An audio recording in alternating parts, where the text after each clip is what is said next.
Your friend in Central Illinois, WHOW.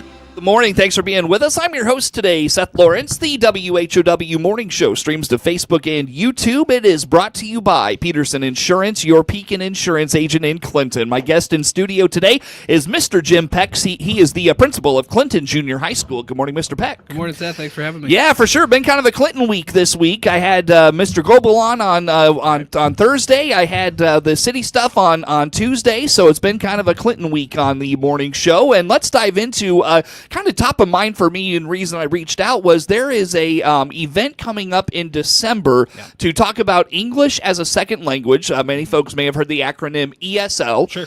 There's going to be an event at your building. Tell us about this. Yeah, so the junior high will be playing host to it. It's really a district-wide event. Miss Nicole Binder, who is really our kind of family liaison, works mostly at the high school, but works with families that may be new to the community that are here, and English is not their first language. Typically, those are Spanish-speaking families, but not always. We've had some from different parts of other places as well. So really it's to provide an opportunity to get resources to families that they may just not know how to ask or what to ask. That could be, as they're enrolling, the free reduced lunch option on Skyward, and what community service or community resources are out there if you're struggling with this area or need this help, or, all those things that I think if you come into a school building and you've been in the American school system forever, or you've been in the same place and now you move to a new place, you may know or you may not know, and this is a way to connect them to the community. Sure. Now, you were telling me this kind of comes on the heels of a lot of an influx of those English second language folks. Tell us a little bit about what that looks like in your building. Yeah, I think over the last couple of years, we have definitely noticed that there are more and more families moving here where either students and family members or the family members themselves are only speaking a second language, but they are here in a primarily English-speaking school and community. And so as we see more and more of that, it's kind of like any other issue or thing that you see that comes in. You notice that there may be a need that's not being met, and then you kind of evaluate what does that look like. So the district is really trying to get in front of that. That was what we had in mind as we moved Nicole to this position. She used to teach Spanish at the high school, but really the passion is communicating, connecting with families. Okay. And so moving her into that position, Miss Lindsay French, who works primarily at CES, the elementary school, also comes over and does some things in our building. So right now I would say our grade level with the biggest need in that area is 6th grade. But it just takes, one day where a family moves in, and now we've got some 7th graders or 8th graders, and we need more resources. Just trying to do everything we can for any family that calls Clinton home eventually. Sure. So. Yeah, and I don't know if you know this. Are these people new to just the United States? Are they from a different part of the country and they're coming to Clinton? What are you noticing? We get a little bit of a mix, I think. We've had some families where this is their first stop in the country, and that could be that they have family connections. Maybe they already have nieces, nephews, other family members that live here in Clinton. We do have some that maybe have moved from a different part of the country, and usually there is a family tie. Is what brings them here, but not always. So it is a little bit of a mixed bag. Sometimes we do have some students that maybe the students speak English because they've been in the country, as children, but their families do not. And so that even brings its own challenges. And, we try to meet all those needs is just another aspect of what we do. Well, I'll tell you what, I mean, not to make this a political thing, but, you see the stuff that happens in Ohio, Pennsylvania, Florida, Texas. But, this is kind of what it looks like at the local level is just you have to adapt to the influx of these folks coming to our communities. Yeah. Yeah, so you do, and we try to look at it like any new student that moves. Every kid is going to present a different challenge because they bring a different background. And so this is just another one of those challenges, another one of those things that we adjust to. And as we learn more and more, I think we'll get better at it. I know the district is, committing to provide as many resources as we can to do that. And I think that will look different each and every year as we learn more. Yeah. What resources are available? So right now, I know off the air, you and I were talking a little bit about just technology, and you had mentioned AI. I mean, there is some that is expanding so fast, but there are some crazy things out there that are coming into use in schools that are very beneficial. So just yesterday, I was talking to Nicole and Lindsay, who I just mentioned, who are going to do some training for our staff of a program that basically you take your lesson that you're teaching in English, you can upload it, or you can even just put, hey, here are my vocabulary words, and it builds you a Spanish lesson to help those students who maybe they're not quite at that English speaking level yet, so they can follow along, and then you build in that English next to it. So that type of stuff is just more and more is becoming popular. It's almost every day. Like we learn something new. Nice. And then for us, it's just good people that care. I would say Nicole and Lindsay are our biggest resources right now because they want these families to be connected. They want the kids to feel like they belong here, which can be very tough when you have a hard time communicating at first. Those well, are our big and things. regardless of how you feel about the situation, I mean, those people they need educated. They need help. I mean, they're here in the community. We should be good neighbors and reach out and help them. So Absolutely. Yeah, for sure. So Clinton School's doing that. Again, Mr. Peck, one more time, the when and where on that ESL night, and just what that's going to kind of look like from your knowledge. Yeah, so December 12th, it's going to be 5:30 to 7:30 at Clinton Junior High. I believe they're going to be in the library. And it's really about getting families connected, answering the questions that they may have, connecting with community resources that may be needed, and really just another opportunity for us to reach out and make sure that they do feel at home as they can here. Sure, So, very good. We'll put that on the calendar if that's of interest to folks out there. Very good. And again, Mr. Jim Peck is the principal of Clinton Junior High School in studio with us this morning.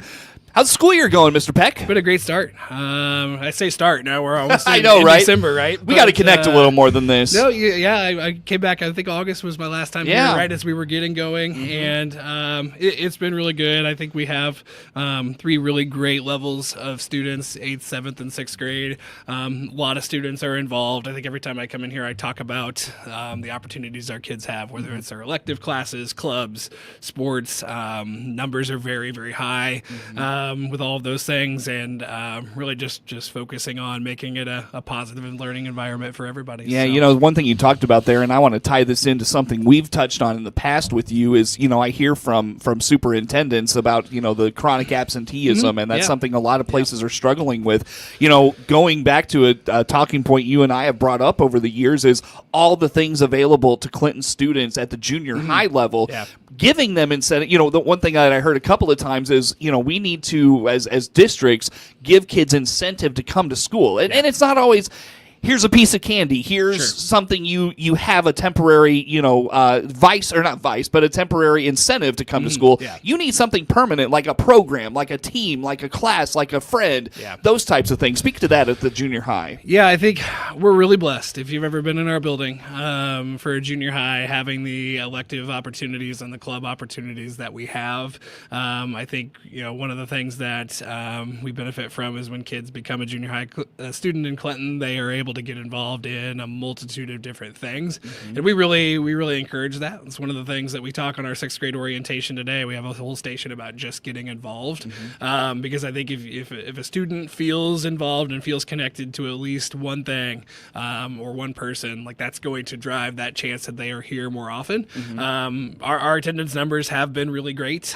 We were at 95% attendance all the way through first quarter every single week, which was just awesome. And we made a point this year of just tracking that and promoting that. So whether that was on social media, out on our marquee, we tried to get that word out, how important it is, and then celebrating that.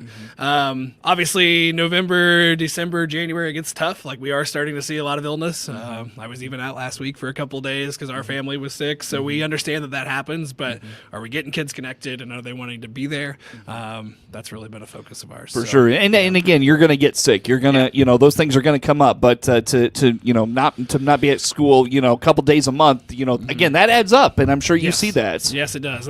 We've changed our communication too with families when we do get a student that kind of meets that mark where they've been gone 9 days. That's about 5% of the school year. We reach out, and our first letter really, our old letters kind of seem to be just gotcha letters, you know what I mean? And the language wasn't great. And we wanted to change that so families understood why we were reaching out. And we've highlighted, when you miss this many days, this is how many minutes of instruction you miss. This is what it can do over time to put you behind your peers. And so is that really being received well? I think so. Yeah. We as we've gotten families call us after they've received those letters, the conversations have been more about how can we help to get your student here, and less so worried about what are we going to do? Are we going to send the resource officer to go check? Is there going to be a fine? Like those things that used to be in place, just that they've gone out the window in a lot of different areas. We're working to try to partner and let's make the best environment for kids, and let's find out if they're not attending, why, and what can we do to assist with that. Sure. Well, of course, kids are participating and they're having success. I know at the school board meeting they highlighted some cross-country runners of yours. How about those things? Oh my gosh, our girls cross-country team, I forget their final place. I think they were 17th or 18th in the state. And if you go to that meet, I mean, there are hundreds of kids running in each class. Just overall numbers, the thing that I was most impressed by cross country is Coach Barth pointed out that 60 kids started the season and 60 kids finished the season.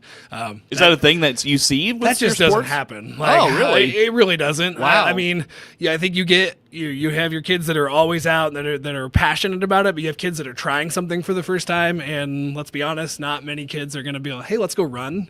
And we had that many kids come out and everybody stuck it out. I think that's a testament just to the culture that the team is building with Coach Barth and Coach French and the volunteers that they have. And now they're starting to see a lot of success.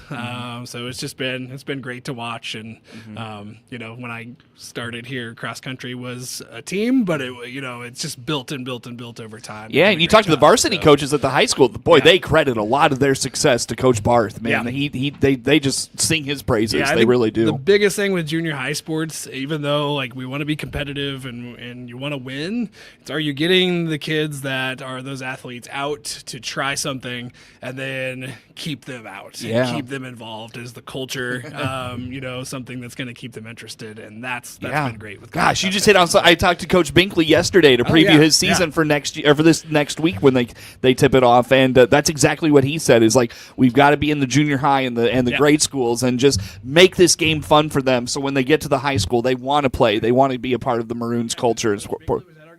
Sure. I got to shorten your mic there, Mr. Peck. I'll tell you what. Let's go ahead and take a break. Let's check and see what's the best way for folks to follow along with what you've got going on. So Mr. Peck, CJHS, is the Instagram account. We try to post multiple times a week, whether it's updates with pictures or events that are coming up. We've got our Facebook page as well. I think that's CJHS Maroon Pride, and then always our district website, too. Sounds good. That is, again, Mr. Jim Peck. He is the principal of Clinton Junior High School, our guest in studio today. More to come with Mr. Peck on The Morning Show. WHOW.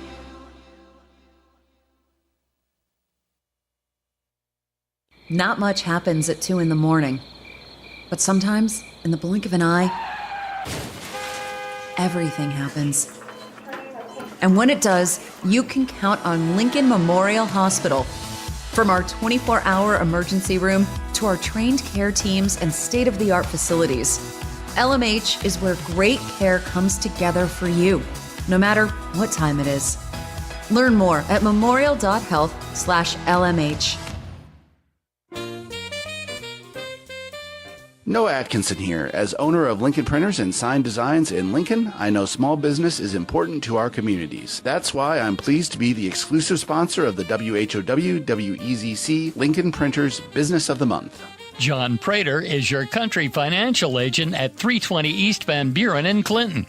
He and his staff take pride in taking care of their customers with life, health, home, and auto insurance. They'll receive a $200 gift certificate good at Lincoln Printers and Sign Designs for being our WHOW WEZC Lincoln Printers Business of the Month. Nominate a business you'd like featured by emailing us at whow@randyradio.com.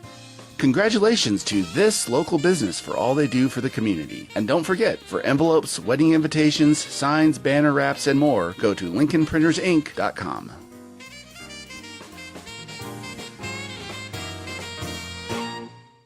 Allergy season is here, and our Warner Hospital and Health Services walk-in clinic inside our family medicine is here to help. No appointment? No problem. Find out more by clicking our icon at DeWittDailyNews.com. Ramey Miller from Run Deep Coaching. Take your power back. I do holistic personal and business coaching. My service is virtual, so we can visit no matter where you are. Find out more by clicking my icon at DeWittDailyNews.com. That's DeWittDailyNews.com. Your friend in Central Illinois, WHOW. Once again, a good morning. Thanks for being with us. I'm your host today, Seth Lawrence. The WHOW Morning Show streams to Facebook and YouTube. It is brought to you by Peterson Insurance, your Pekin Insurance agent in Clinton. Mr. Jim Peck is the principal of Clinton Junior High School, our guest in studio today. And Mr. Peck, you were telling me that you've got just a lot of fun your kids are going to be having coming up, and they've already had. So how about some of this, what's going on? Right. So something that we started last year is we call it our grade level outings, where really we're trying to be intentional about going out and just having some fun with our kids. And that connection with kids and staff is so important. So starting this last week, our 8th graders, they just got to go to the Illini women's basketball game with their teachers. Teachers organized the event, went to the game for the early morning or late morning, early afternoon, and just had a lot of fun doing that. Even Mr. Goebel drove a bus, which was great. And Nice. then our 7th grade went to Iron Coyote up in Bloomington, which is really like a jump park without the trampolines, I guess I could say. It's got obstacle courses, a big space for basketball and kickball, zip lines, the climbing walls, that type of stuff. And it was like 2 hours of recess. It was just a great time watching them be kids, which I think we lose that so much when you get into, I've got to teach this, I've got to meet this standard, I've got this deadline, and we just need to take time for kids to play. Yeah, for so sure. You just don't have that at junior high. I mean, 5th grade, it just cuts off and goes away, you know? Right. We don't have the designated recess time. When it's a nice day at lunch, I try to take our kids out for a walk, but like that's not enough sometimes. Our 6th graders are getting ready in a couple weeks to go up to the Peoria Rivermen hockey game this will be, I think, probably a 6th grade tradition. They did it last year and had so much fun and are going back this year. So just time to be together and have fun outside of the school setting is important. And you were telling me the since COVID, really haven't had the opportunity to do this, right? Right. So we do our annual school fundraisers, but during COVID, that money was kind of just collecting because we weren't going out and doing a lot of things. We weren't bringing in, things to school. So last year, we wanted to be really intentional about starting to do those things again, which is why we put in our outings. And now, everything feels normal, and we're treating it, and we're kind of making up for lost time is our hope there. So nice, very good. So a lot of good things coming up, and it's just. I mean, sometimes we forget. 5th grade, 6th graders are what, 12, 13, maybe? Coming in really at 11. 11, They turn 12 usually in 6th grade. Yeah, I was going to say, next year my turning 11-year-old Monday will be 12 in 6th grade. So, 11, 12. And you just forget that they're still kids at heart, And they are still kids. And we talked about the social media thing a little bit before we got started. I just asked, what percentage of your kids are on social media? But really, you get the kids separated from that, and that kid, that inner child comes out. You know what I mean? Yeah, I mean, we've talked about this. We went away from the cell phones a few years ago, and that's been great for our learning environment. But even on our trips, we haven't allowed them to take them because all the teachers are connected if we have an emergency and need to connect to homes. So like when we go to Iron Coyote, nobody's on their phone. They're just playing and they're just being together. I told my staff in my weekly newsletter, I'm thankful I was a 90s kid. And I miss just seeing somebody go out and let's go play a game of kickball. Let's go, be together. Oh man, kickball was huge all the way up till I was like, 6th or 7th grade. So absolutely. That's some of my best memories of school is kickball out on the playground. Oh man, so, definitely. It's important. You're on Instagram, right? I am. I love those. I love those reels of like the highlights of the big sports moments, and it's like me back in 6th grade during free recess or something like that. So that was the best. Just having fun out on the playground for sure. So very good, Mr. Peck. Well, as we chat here, I got a few minutes left here with you. Just remind us your holiday schedule at the junior high. What do you got going on? So we are 2 days of school next week, and then we'll start our Thanksgiving holiday with Wednesday, Thursday, and Friday off. off, and then we're back really for kind of a mad dash to the finish. I'm looking at December, but we're here really for about 3 weeks, and then we'll be done on December 20th, I believe, is our last day before winter break. So a Friday puts a bow on it, huh? Yeah, that's right. That's right. Now, are there finals at the junior high and all of that? We don't have a specifically set, this is finals day like they do at the high school.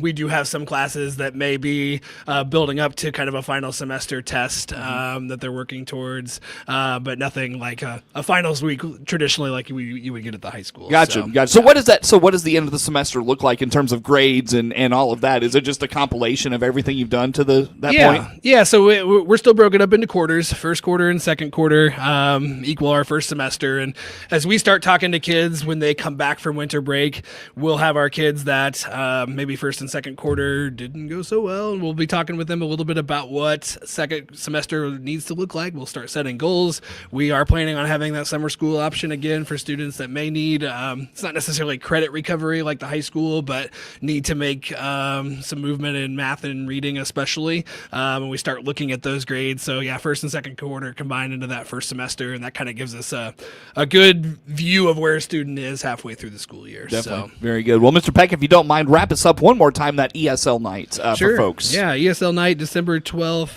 5:30 to 7:30, really for our families of English as a second language learners, just to get community resources and connected to others here in the community to help. Fantastic. Well, Mr. Peck, it's always good to talk to you again. Your socials and how folks follow along with the junior high. Yeah, on Facebook, we're CJHS Maroon Pride, and on Instagram, it's Mr. Peck CJHS, and then our district website as well. Easy enough. That is Mr. Jim Peck. He is the principal of Clinton Junior High School, our guest in studio for this morning. The morning show streams to Facebook and YouTube, brought to you by Peterson Insurance, your Pekin Insurance agent in Clinton. Of course, we stream live online all the time at DeWittDailyNews.com. Network news comes your way next on the morning show.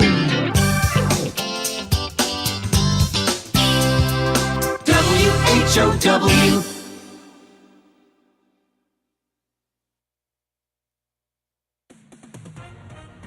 With SRN News, I'm Rich.